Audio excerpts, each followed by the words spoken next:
The Balkan Wars broke out in 1912.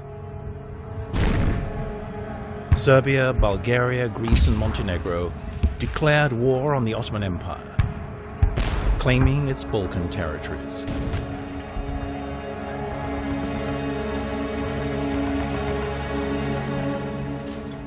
Ottoman power in the region collapsed within months. Tens of thousands of soldiers were killed, and hundreds of thousands of civilians fled their homes.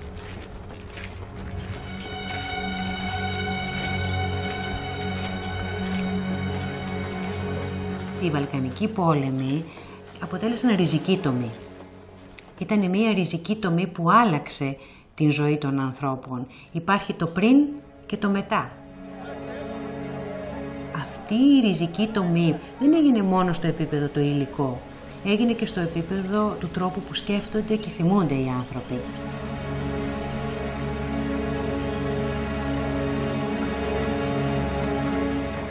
In the wake of victory, the past was to be forgotten. For many countries, the Ottoman era came to be seen as a dark age, in which little changed over a period of 400 years. It seems that we always look on only black and white at that period, and of course Turks are black and we are white. But coexistence and this kind of things, I think that I've never learned about that. If you're prone to see your time in black and white, politically or intellectually or mentally in general, of course you need that kind of dark and white picture about the past.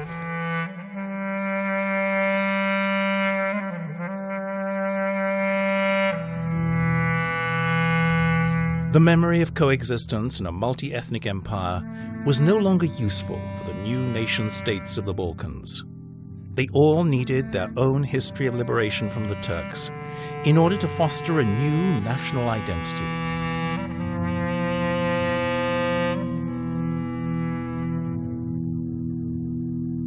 Πολύ συστηματικά τα εθνικά κράτη αποσιώπησαν την μνήμη αυτή, έτσι ώστε πάνω σε αυτή την μνήμη να φτιαχτεί μια νέα μνήμη. Η μνήμη δηλαδή του έθνους κράτους. 100 years after the Balkan Wars, is it possible to revisit the region without the stereotypes of the past? And can the memory of coexistence between different ethnic and religious groups during the Ottoman Empire still be relevant to us today?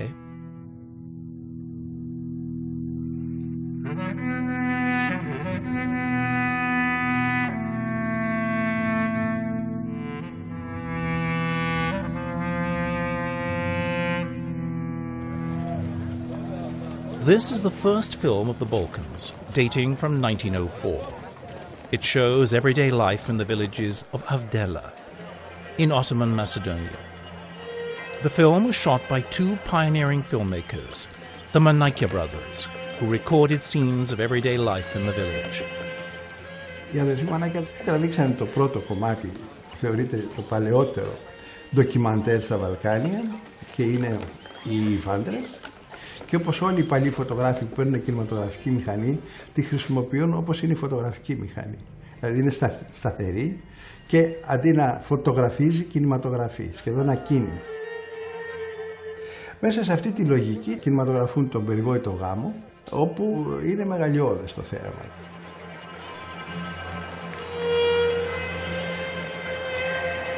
The Manaikia brothers lived and worked in Ottoman Macedonia. In the towns of Grevena, Yanina and Monastir, modern-day Bitola. They filmed the end of an era, a world without national borders in which different ethnic and religious groups coexisted within a vast empire.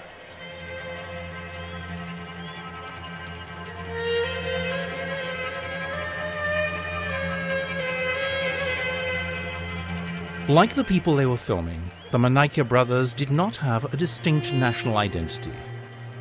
They were first and foremost citizens of an empire.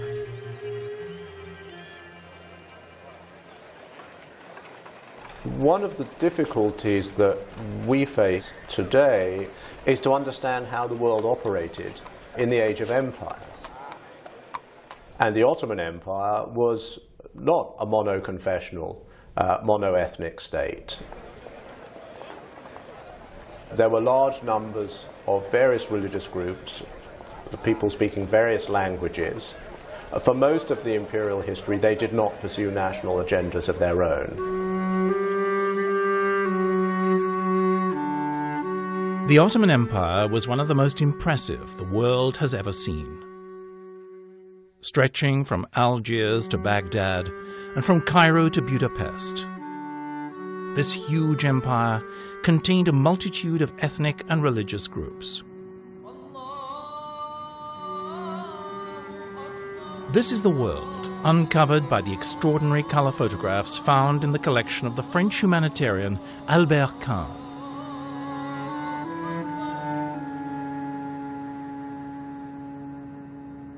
An empire which defined its inhabitants by their religion, but which allowed them to live side by side.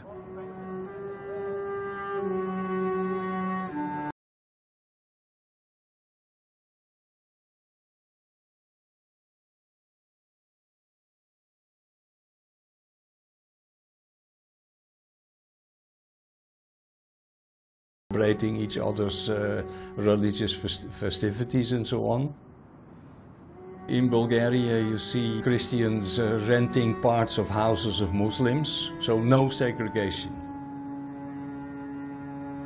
In Skopje there are many places where tombs of saints, the dervish saint or a Christian saint, were venerated by both Christians and Muslims together.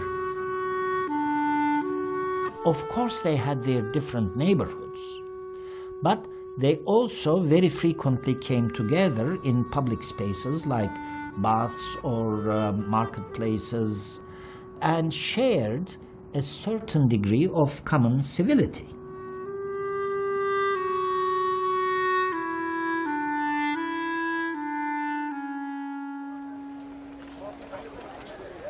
These images were shot in 1904 in Belgrade. Crowds of people wearing a variety of traditional costumes gathered to watch the coronation of King Peter I of Serbia.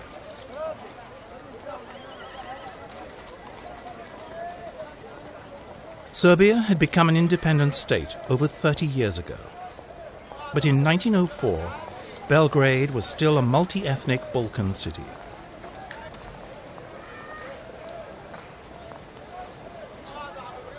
Towns and cities were incredibly mixed.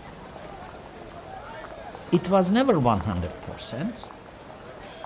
There was an interpenetration or interlocking of spaces, and spaces inhabited by Turkish Muslims or Bulgarians or Greeks or Serbs or Montenegrins, even in mixed villages. So I think we have to be careful not to idealize the realities of life in the Ottoman Empire.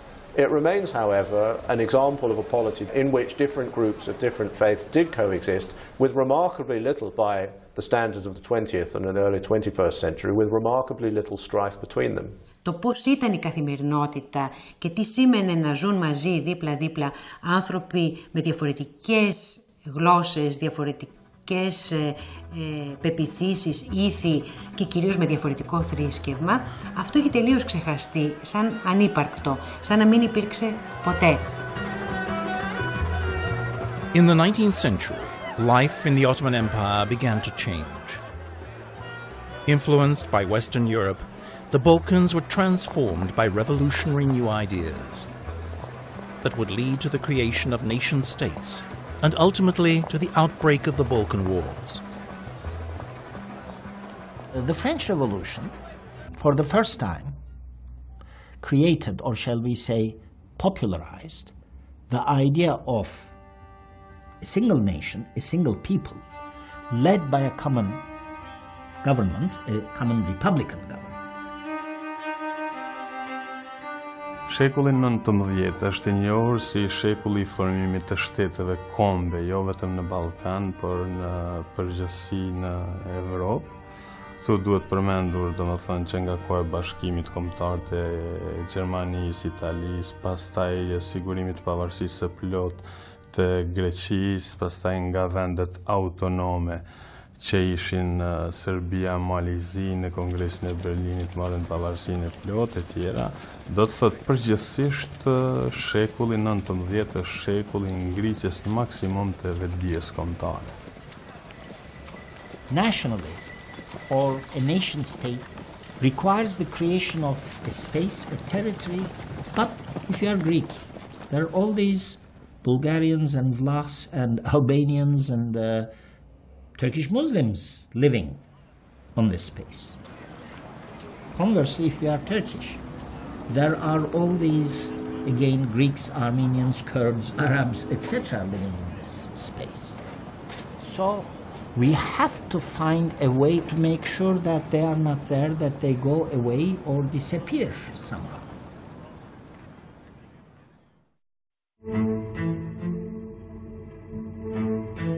In the 19th century, the Balkans were radically transformed by the creation of the new nation-states, like Greece, Serbia, Bulgaria, Romania, and Montenegro.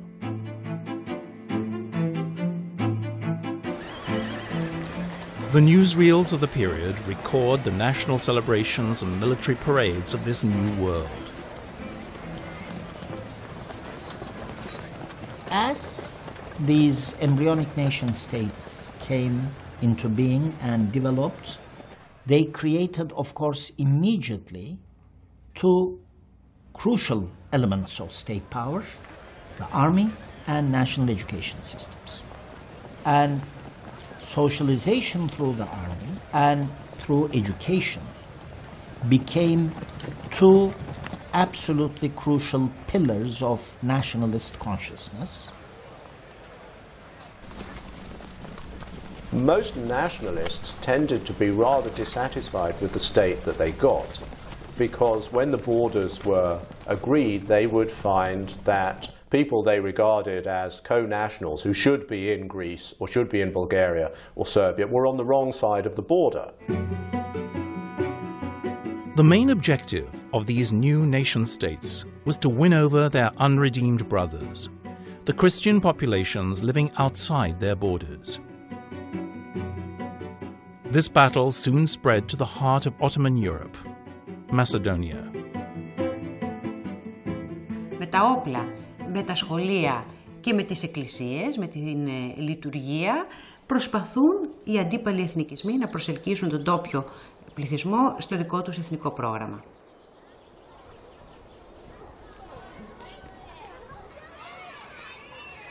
The Manaikia brothers filmed these children in an outdoor school in Avdela in 1905. The scene seems idyllic, but behind it lies a propaganda war that quickly turned violent.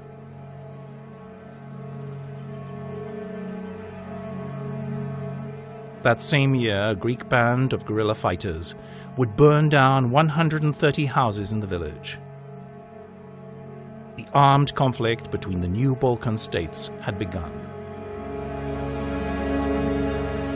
This reality is mirrored in these exceptional portraits taken by photographer Leonidas Papazoglou in the town of Kastoria. Greek, Bulgarian and Turkish fighters, together with the town's inhabitants, proudly pose for the camera. Είναι η περίοδος ανάμεσα στο 1904 και 1908 που αποκαλούμε Μακεδονικός Αγώνας. Ο Μακεδονικός Αγώνας ήταν μια σύγκρουση ανταρτικών ομάδων βουλγαρικών και ελληνικών με σκοπό να πιεστούν τα μακεδονικά χωριά να δηλώσουν υπέρ της μίας ή της άλλης εθνικής πλευράς. Nevertheless, when they're asked, well, are you Greek or are you Bulgarian, for many of them it's a meaningless question. But of course by 1914 it will not be a meaningless question because their life or death could depend on it. Over the next decade, their lives would radically change. Macedonia was to become the battlefield of a bloody conflict waged between the armies of the new nation-states of the Balkans.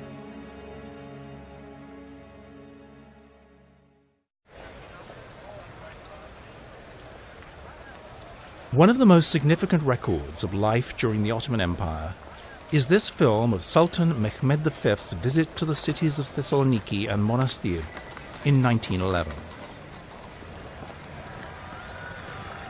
The Manaikia brothers filmed this remarkable procession, capturing the end of an era.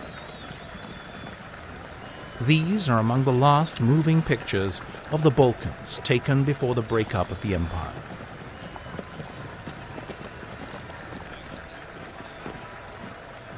Στη Θεσσαλονίκη οργανώθηκε μια μεγαλοπρεπής υποδοχή του Σουλτάνου από όλες τις κοινότητες, τους εκπροσώπους των διαφόρων κοινοτήτων. Η εβραϊκή κοινότητα της Θεσσαλονίκης επίσης κατασκεύασε μια μεγαλοπρεπή αψίδα και σχολεία, σύλλογοι, εκπρόσωποι των διαφορετικών κοινοτήτων παρέλασαν στους δρόμους της Θεσσαλονίκης για την υποδοχή του Σουλτάνου. In the period leading up to the Balkan Wars, Thessaloniki knew what was in some ways the period of its greatest prosperity. And at the same time, the city is a place where Greek nationalists, Bulgarian nationalists and others are also scheming or dreaming of the dismemberment of European Turkey and incorporation in their nation states. So underneath the surface, there's enormous dissension about what the city's future should be.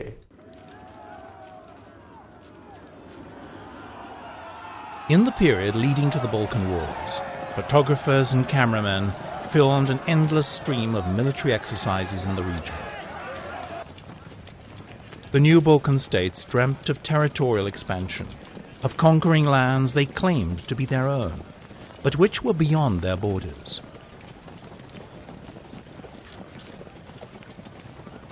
Όλοι λοιπόν οι βαλκανικοί εθνικισμοί έχουν το στοιχείο του αλυτρωτισμού. Δηλαδή υπάρχει η Μεγάλη Σερβία, η Μεγάλη Βουλγαρία, η Μεγάλη Ιδέα. Θεωρείται ισχυρό κράτος το μεγάλο κράτος. Κανείς δεν διεκδικεί ένα περιορισμένο εδαφικά κράτος. Everybody is obsessed with land. And that's true of everybody. That's true of the imperial powers. Everybody has this idea that more land is better and less land is a problem. Κανείς δεν πίστευε ότι θα μπορούσε να γίνει με διπλωματικά μέσα η μοιρασιά της Οθωμανικής Αυτοκρατορίας. Ήταν προφανές ότι αυτές οι διαφορές μόνο με πόλεμο μπορούσαν να λυθούν.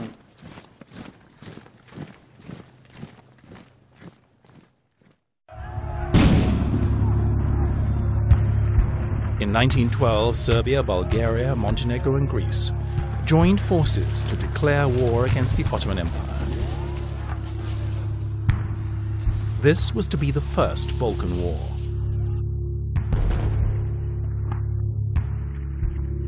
While the army of Montenegro laid siege to the city of Skodra, French cameramen filmed battle scenes, as well as the first images of dead civilians.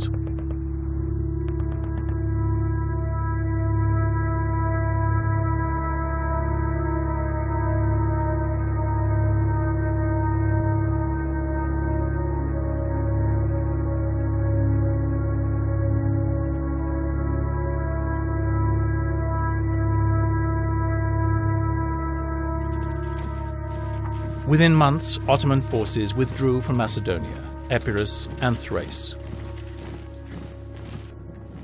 Here, the camera follows the victorious advance of the Greek army.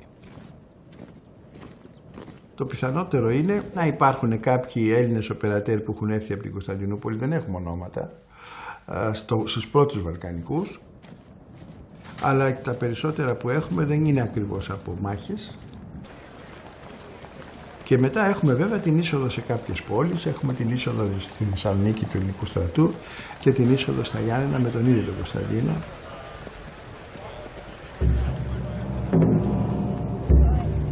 As each army advanced, entire populations were forced to leave their homes.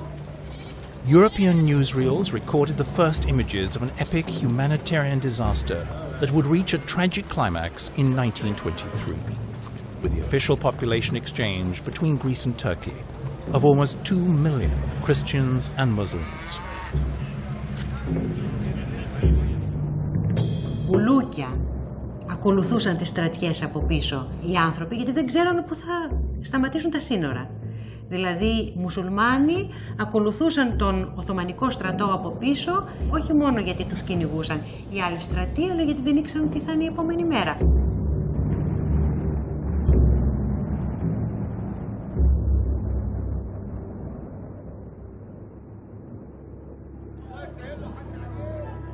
The victory of the Balkan allies forced the Ottoman Empire to surrender, but peace was still elusive.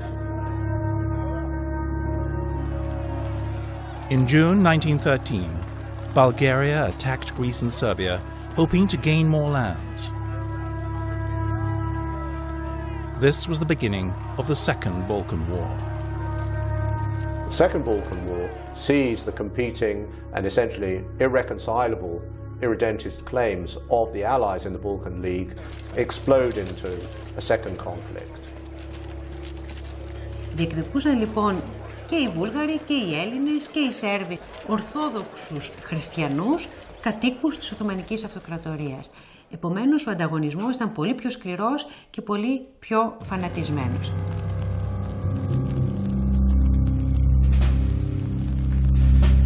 The impact of the Second Balkan War on the civilian population was devastating.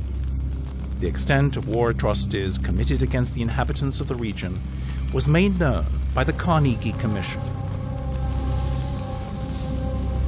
Entire towns and villages, such as Seres and Kilkis, were burnt down by the Bulgarian and Greek armies respectively, as they fought to capture populated areas and carried out reprisals.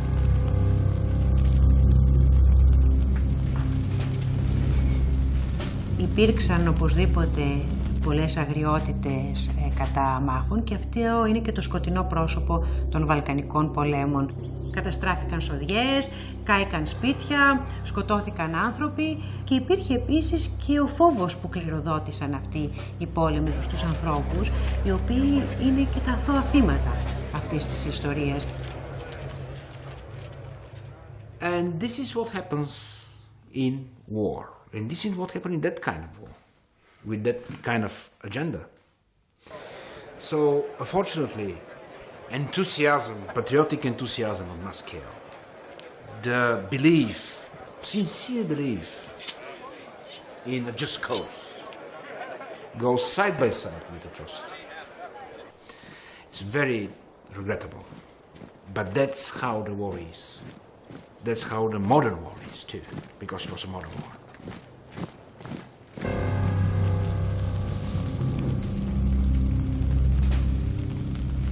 Φτιάχτηκε ένα φιλμάκι το οποίο έδειχνε την σκληρότητα αυτού του πολέμου στο Παρίσι, στους κινηματογράφους, για το πόσο απάνθρωπος είναι αυτός ο πόλεμος, και είπαν ευτυχώς δεν γίνεται στη δική μας την περιοχή, αλλά γίνεται κάτω στα Βαλκάνια, και το σχόλιο το ξεχάσανε μετά από ένα χρόνο. Και το 2014 αρχίζει ο πρώτος παγκόσμιος και εκεί τα πράγματα είναι πραγματικά σοβαρά και πολύ σκληρά, γιατί είχαν πάρα πολλούς νεκρούς και πάρα πολλά θύματα. Οι Βαλκανικοί πόλεμοι κατά κάποιο τρόπο προανήγγυλαν την μεγάλη σύγκρουση του Πρώτου Παγκοσμίου Πολέμου ως προς όλα τους τα χαρακτηριστικά. Η βία είναι ένα από αυτά.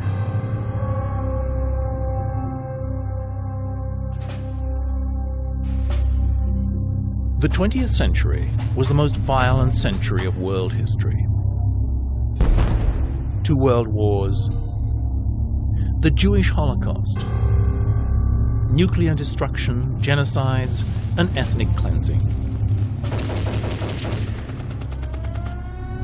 The Balkans had their share of violence, culminating in the breakup of Yugoslavia in the early 1990s. Όταν τελείωσαν οι πόλεμοι στην Ιουγκοσλαβία, είχαμε την αίσθηση ότι έκλεισε ο κύκλος των Βαλκανικών πολέμων, ότι έκλεισε ο κύκλος της βίας. Ωστόσο, στην περιοχή μας η κατάσταση είναι εξαιρετικά ρευστή. Αυτό το τοπίο που βλέπαμε πριν από τους Βαλκανικούς πολέμους, με τις διαφορετικές ταυτότητες, ισχύει και σήμερα. Τίποτα όμως δεν μας εξασφαλίζει ότι δεν θα υπάρξει μία νέα ανάφλεξη. Εξακολουθούν να δημιουργούνται εθνικές ταυτότητες στην περιοχή. Δεν έχει τελειώσει η εθνογένεση. 100 years after the Balkan Wars, war continues to threaten the region. But by looking back to the history of coexistence in the Balkans, we can begin to better understand the present and to face the future without the prejudices of the past.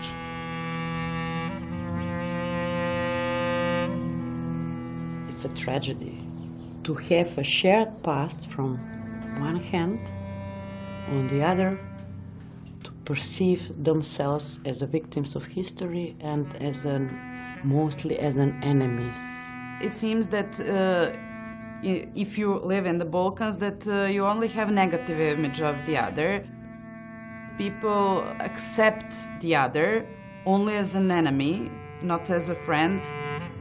I think that we have to learn what coexistence is. Η βαλκανική κοινή ιστορία υπάρχει. Δεν είναι κάτι το οποίο χρειάζεται κανείς να το εφεύρει. Όσο και αν φαίνεται οξύμορο, ο εθνικισμός είναι στοιχείο αυτής της βαλκανικής ιστορίας.